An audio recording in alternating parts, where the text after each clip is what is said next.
আসসালামু আলাইকুম। প্রিয় অষ্টম শ্রেণীর শিক্ষার্থী বন্ধুরা, তোমাদের জন্য ইতিহাস ও সামাজিক বিজ্ঞানের আরও একটা ক্লাস নিয়ে আসলাম।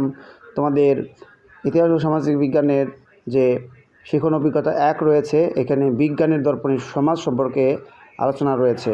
তো বন্ধুরা, তোমাদের জন্য এখানে একটা গুরুত্বপূর্ণ প্রশ্ন আলোচনা করব। এই প্রশ্নটা হচ্ছে বৈজ্ঞানিক অনুসন্ধানের ধাপগুলো লেখো।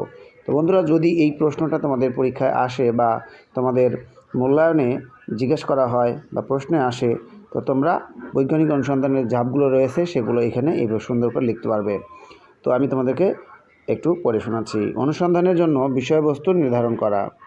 2 নম্বর, অনুসন্ধানের জন্য সুনির্দিষ্ট উদ্দেশ্য নির্ধারণ করা, অনুমান নির্ধারণ করা, তথ্যের উৎস নির্বাচন করা, তথ্য সংগ্রহের পদ্ধতি নির্ধারণ করা, সময় ও বাজেট নির্ধারণ, তথ্য সংগ্রহ করা, তথ্য বিশ্লেষণ করা, ফলাফল বা সিদ্ধান্ত গ্রহণ, ফলাফল উপস্থাপন ও শেয়ার করা।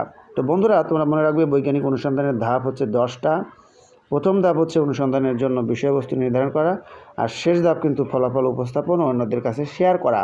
তো বন্ধুরা, সবাই ভালো থাকবে, সুস্থ থাকবে। তোমাদের এই ইতিহাস ও সামাজিক বিজ্ঞানের আরও সুন্দর সুন্দর ক্লাস আমি বানিয়ে দিচ্ছি আমার ইউটিউব চ্যানেলে। তো সবাই দেখবে। সবাই ভালো থাকো, সুস্থ থাকো। আল্লাহ হাফেজ।